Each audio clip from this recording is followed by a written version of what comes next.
Elvis Presley sat alone in his bedroom at Graceland at 2:47 a.m. on November 3, 1976, staring at a phone number written on a crumpled piece of paper. His hands were shaking, partly from the medications coursing through his system, partly from fear, partly from the desperate hope that maybe, just maybe, talking to a complete stranger would be easier than talking to the people who knew him. The number belonged to the Memphis Crisis Intervention Center, a suicide prevention hotline that had been quietly operating in the city for 3 years. Elvis had found the number weeks ago, tucked into a pamphlet at his doctor's office, and he'd been carrying it in his wallet ever since, waiting for a night when the darkness got too heavy to carry alone. Tonight was that night. In 17 minutes, he would dial that number and say words he'd never said to anyone, not his friends, not his family, not even himself. "My name is Elvis Presley, and I don't think I want to be alive anymore." What happened during that 43-minute conversation would never be officially recorded, but the operator who answered that call would carry the weight of those words for the rest of her life. And Elvis would wake up the next morning with something he hadn't felt in years, a reason to try one more day. The evening had started badly and gotten worse.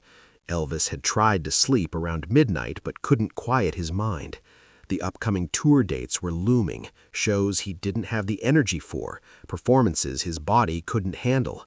His weight had ballooned again despite the crash diets. The prescription medications that used to help now just made everything foggy without actually stopping the pain. But it wasn't just the physical pain. It was the spiritual exhaustion of being Elvis Presley, of being the king when you felt like a court jester, of being worshipped by millions while feeling utterly alone, of having everything and feeling like it meant nothing. He'd gotten up around 2 a.m. and wandered through Graceland's empty rooms. The house that had once felt like a palace now felt like a mausoleum. Too many ghosts, too many memories, too many reminders of who he used to be and who he'd become. His friends, the Memphis Mafia guys who lived on the property, were probably asleep. He could have knocked on their doors. They would have come. They always came. But what would he say? How do you tell people whose livelihoods depend on you that you're thinking about checking out permanently? How do you explain that the person they need you to be is killing the person you actually are? He'd tried to read his Bible, but the words swam on the page. He'd tried to take more medication, but something stopped him. Maybe the memory of too many close calls, too many times waking up not sure how he'd survived the night. That's when he remembered the number. He'd taken out his wallet and found the crumpled paper, smoothed it out on his bedside table, and stared at it for what felt like hours but was probably only minutes. A crisis hotline for people who were thinking about ending it all. Was that him? Was he really that person? The thought terrified him. Elvis Presley, the king of rock and roll, calling a suicide hotline like some desperate nobody? If the press found out, they'd have a field day. If his friends found out, they'd probably have him committed. If his fans found out, they'd be devastated, or they'd think he was being dramatic, or they'd somehow make it about themselves. But the darkness was so heavy tonight, and he was so tired of carrying it alone. At 2:47 a.m., his hand moved almost of its own accord, picking up the phone and dialing the number before his brain could talk him out of it. It rang 3 times. Each ring felt like an eternity. Elvis almost hung up. Then a woman's voice answered. "Crisis Intervention Center. This is Margaret. You've reached someone who cares. How can I help you tonight?" Elvis's throat closed up. He couldn't speak. "It's okay," Margaret said gently. "Take your time. I'm here. I'm listening." Something about her voice, calm, patient, genuinely present, made Elvis's eyes fill with tears. When was the last time someone had just listened to him without wanting something, without needing him to be Elvis Presley? "I don't know if I can do this," he finally managed to whisper. "You're doing it right now. You called.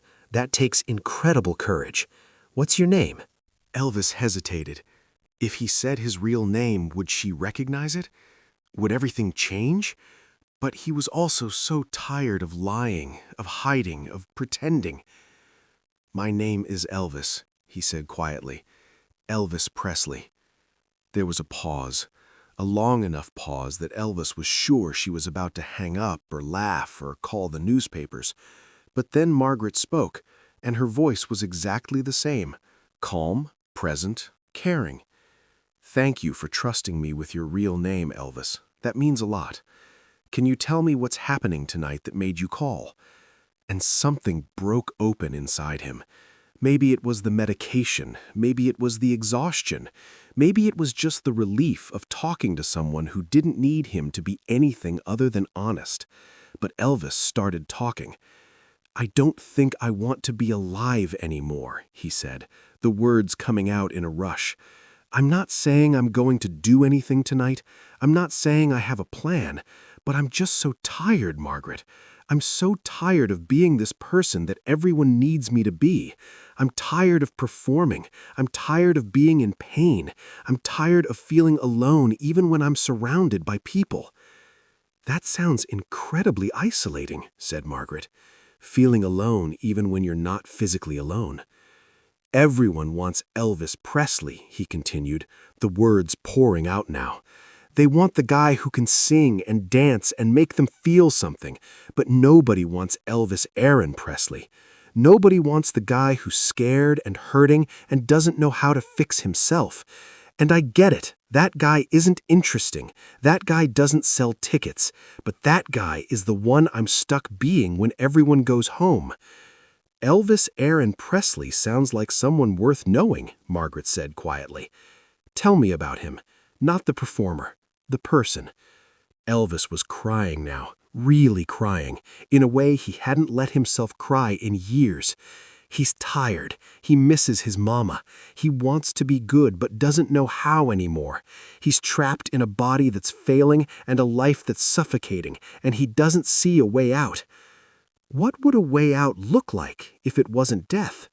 The question caught Elvis off guard. "What do you mean? You said you don't see a way out. What would you want a way out to look like? If you could design your life differently, what would that look like?" Elvis thought about it. "I don't know. Smaller, maybe. Quieter.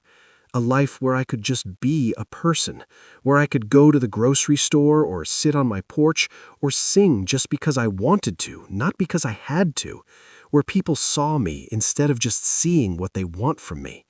"That sounds beautiful," Margaret said, "and really lonely that you don't have that now." "It's my own fault," Elvis said bitterly. "I chose this life. I wanted to be famous. I can't complain now that I got what I wanted." "Can I challenge that a little?" Margaret asked gently. "You chose fame when you were very young, right? Early 20s? I was 20 when everything exploded, 19 when it started. So you were essentially a teenager making decisions about your entire life. And now you're 41 and you're a different person than you were at 19. But you're stuck living with decisions that teenage Elvis made. That doesn't seem like something you need to punish yourself for." Elvis had never thought about it that way. The kid who'd walked into Sun's studio had wanted to make music, to honor his mama, to be someone. He hadn't wanted this, the prison of fame, the crushing pressure, the isolation. But somehow, over the years, he'd come to believe that he deserved it all because he'd chosen it. "I don't know how to be anyone else," Elvis said quietly. "Elvis Presley is all I know how to be anymore, and he's killing me." "What if you didn't have to stop being Elvis Presley?" Margaret asked. "What if you could add to him, find parts of yourself that got lost along the way? You said Elvis Aaron wants to sing just because he wants to. When was the last time you did that?" Elvis thought back. "I don't remember. Everything is so calculated now. Every song is picked by committee. Every performance is rehearsed to death. I used to just play music for fun. Used to have jam sessions that went all night, but that was a lifetime ago." "What's stopping you from doing that again?" "I have obligations, tours, contracts, people depending on me." "I hear that, and those are real. But I'm wondering, if you're not alive, those obligations don't get met anyway. So maybe the most responsible thing you can do is take care of yourself first. Make sure there's still an Elvis who can meet those obligations. The logic was so simple it was almost laughable, but it was also undeniable. If he died, whether by his own hand or just from running himself into the ground, everyone lost.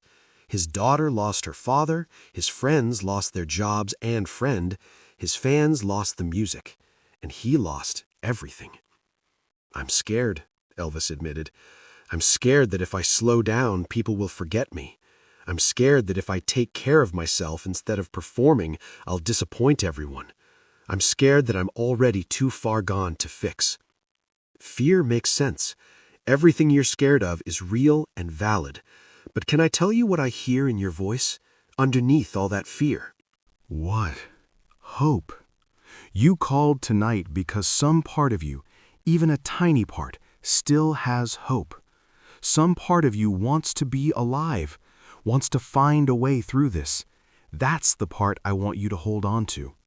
Elvis was quiet for a long moment. What if that part isn't strong enough? Then we'll build it up, one day at a time, one choice at a time. You don't have to solve everything tonight. You don't have to fix your entire life before sunrise.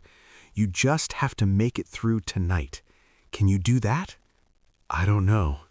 Let me ask differently. Are you willing to try? Are you willing to choose, just for tonight, to wake up tomorrow and see what happens? Elvis thought about his daughter, Lisa Marie, about the guys who worked for him and depended on him, about the fans who'd written him letters saying his music got them through hard times, about the music still inside him that had never been recorded, about the possibility, however slim, that maybe life could be different. "Yeah," he said quietly, "I can try." "That's all anyone can ever do," Margaret said. "Try, and then try again tomorrow and the next day. It's not about being perfect or strong or having everything figured out. It's just about trying." They talked for another 20 minutes. Margaret got Elvis to promise he'd call his doctor in the morning to talk about his medications. She got him to commit to telling at least one friend how he was really feeling. She gave him the hotline number again and made him promise to call back if the darkness got too heavy. "You matter, Elvis," Margaret said before they hung up. "Not Elvis Presley the performer. Elvis Aaron Presley the human being. You matter. Your life matters. Your pain matters. And you deserve help. You deserve kindness. You deserve to feel okay. Please remember that." "Thank you," Elvis whispered. "You saved my life tonight." "You saved your own life by calling," corrected gently. "I just reminded you of reasons to stay, but you made the choice. You picked up the phone. You asked for help. That's all you, Elvis. That's your strength." After they hung up, Elvis sat in the silence of his bedroom for a long time. The darkness wasn't gone. It probably never would be completely gone, but it felt less suffocating, less absolute, less like the only option. He didn't magically get better after that night. He didn't suddenly lose weight or quit medications or fix his life, but he did start making different choices, smaller shows, more rest days, honest conversations with his doctor about needing help with depression. He even did a few informal jam sessions with his band, no pressure, no audience, just playing music for the joy of it. And on the hardest nights, when the darkness came back, he had Margaret's voice in his head. "You just have to make it through tonight. Can you do that?" Usually, he could. Elvis never publicly talked about that phone call. The crisis center had strict confidentiality policies, and Margaret never revealed that she'd spent 43 minutes talking to the king of rock and roll at 2 a.m. It was a secret between them, a moment of complete vulnerability and complete humanity. But in August 1977, when Elvis died, Margaret sat alone in her apartment and cried. She wondered if she should have said something different that night, if she should have done more, if maybe she'd failed him somehow. But then she remembered something else from their conversation. Elvis had asked her toward the end of the call, "How do you do this job? How do you talk to desperate people all night and not get destroyed by it?" Margaret had answered honestly, "Because every person who calls is choosing life. Even in their darkest moment, they're reaching out instead of giving up. That choice matters. That choice is powerful, and I get to witness it. That's a privilege." Elvis had been quiet for a moment, then said, "I never thought about it that way, that calling for help is actually a kind of strength." "It's the strongest thing a person can do," Margaret had said, and she believed that. Elvis had been strong that night. He'd chosen life when death felt easier. He'd asked for help when suffering alone felt safer. He'd been vulnerable when pretending to be okay felt more comfortable. The phone call hadn't saved him permanently. Nothing could have done that. The damage was too deep, the systems too broken, the pain too entrenched. But it had given him a few more months, a few more moments with his daughter, a few more performances, a few more days of trying. And sometimes, Margaret thought, that's all we can do for each other. We can't fix everything. We can't solve decades of pain in one conversation, but we can give someone a reason to make it through one more night. We can remind them that they matter. We can witness their pain and reflect back their strength. Elvis Presley died on August 16, 1977, at the age of 42. The official cause was cardiac arrhythmia. The real cause was a combination of prescription drug abuse, obesity, and the crushing weight of being a legend when all he wanted to be was human. But on November 3, 1976, he made it through the night, because a woman named Margaret answered a phone at 2:47 a.m. and reminded the king of rock and roll that he was more than his crown. He was Elvis Aaron Presley, and that person was worth saving.